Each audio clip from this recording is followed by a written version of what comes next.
Hi, Misha here, and haven't had time last couple of days to do model videos, but this one just came in, and since it's not just new to me, but it seems to be new to the market, figured why not do a little video. This is the Japanese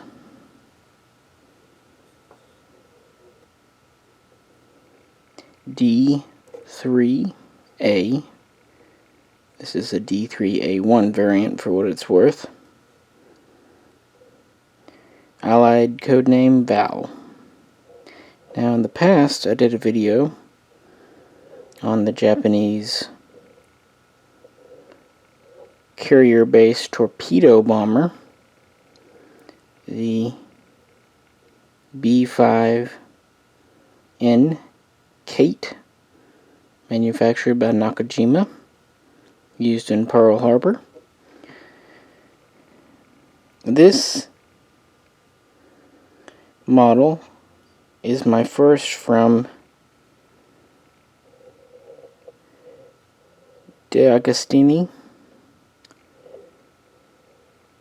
and this plane was designed by Aichi. This was Japan's primary and most heavily produced dive bomber that was also carrier based. So pretty interesting. The Kate I brought you earlier was from Hobby Master, meaning it was an extremely high quality model, but also not inexpensive. This one I feel is actually of pretty great quality, considering it's very much an economy model. This is the kind of the standard like you see from Atlas or like the old IXOs. It's that tooling. As in, you do get features like optional landing gear when applicable, and moving propellers, and even removable ordnance, but at the same time you don't get opening canopies, and the stand is pretty basic, and so on and so forth. But yeah, I'm actually very pleased with the model for the money. These are about 24 bucks, 25 bucks. And as far as I know, just now in the USA. And the money gets you the model, and it comes with a magazine or pamphlet, because these are imported from Japan. I don't know if there's actually a US distributor as such. They seem to be directly from Japan. Some of the older, well, I have kind of avoided the Agostini brands because, one, a lot of their stuff is just plastic, and two,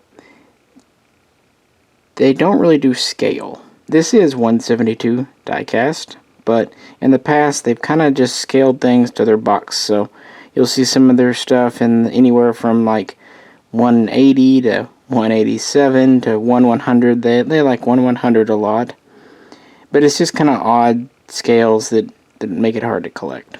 But anyway, the plane itself, well, this came about shortly after Nakajima's B5N. In 1936, the Imperial Japanese Navy wanted a new carrier-based dive bomber to replace the old D1A. The new plane needed to be a monoplane, mono wing. The old one was a biplane.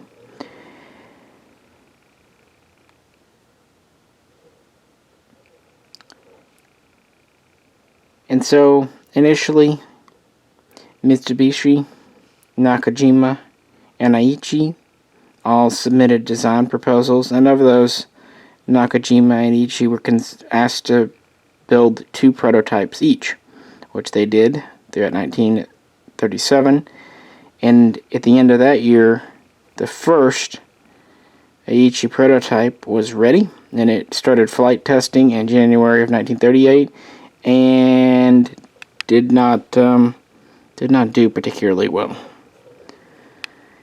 It proved to be slower than expected. It proved to just have pretty pathetic handling, and maybe most damning of all for a dive bomber, the dive brakes were defective. So it's actually a good thing that the Navy requested 2 prototypes. That gave them a chance to go to the second prototype and introduce design changes. For example, they made a larger tail, they enlarged the wing. Most importantly, they put in a more powerful engine.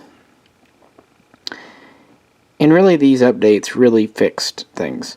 You'll notice it has fixed landing gear, much like the Stuka. And that's because it was always intended to be a relatively slow-moving plane, and they just felt like having retracting landing gear was not necessary for its role.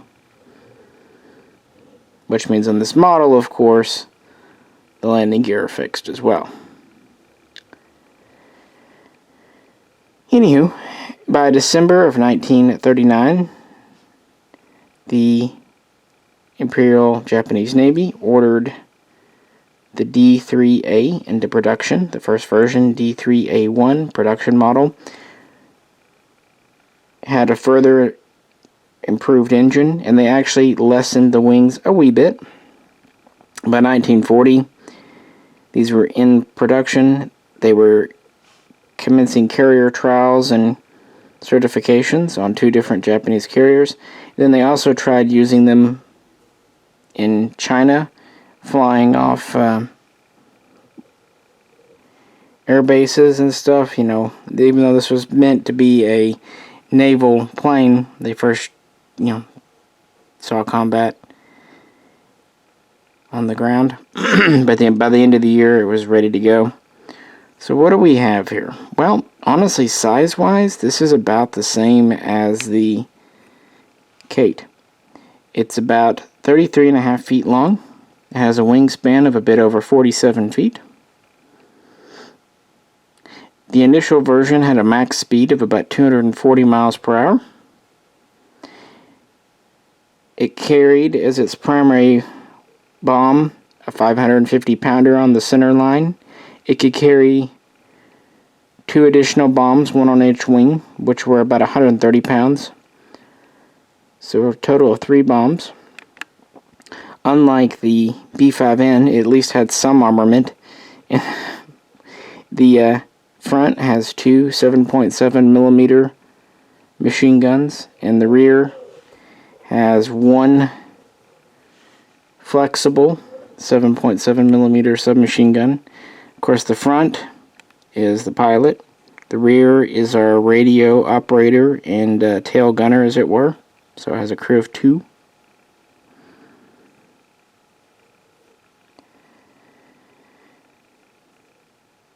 By the time of Pearl Harbor, these were on board Japanese carriers. And in fact, 126 took part during the Battle of Pearl Harbor on December 7th.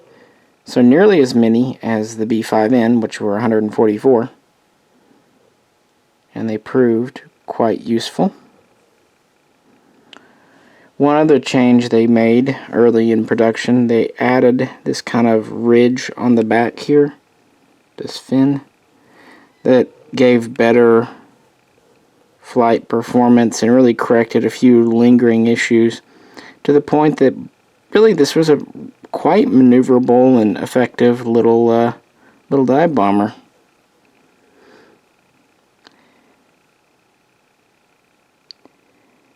It continued to see heavy use throughout 1942. Early on in the war, these were used against the Royal Navy in the Indian Ocean, and they sunk or damaged many ships, including HMS Hermes, an aircraft carrier. But by the Battle of Midway, the original D3A1 was kind of considered obsolete. June of that year, they first flew a new version, the D3A2. The major difference was it had a yet more powerful engine, But because of this, the heavier engine and the larger fuel consumption, they had to add extra tanks for fuel. But the trade-off was that the new version did have an increased speed. It could get over 270 miles per hour. However, by 1943, on-board carriers, the valve started to be replaced by a new model, the D3A. But these still would be used on airstrips, especially on islands, that year. And then 1944, the last major combat use would be during the battle for the Philippines, when America would retake the Philippines, by which time, honestly, America had many more new advanced fighters, and the D3A was hopelessly outclassed. So many were converted to trainers. And then the last gasp would be in 1945, of course, like many other planes, when these would be used for kamikaze attacks. All told, they would make just under 1,500, meaning they actually produced considerably more of these than they did the Kate. Of course, counting both major versions.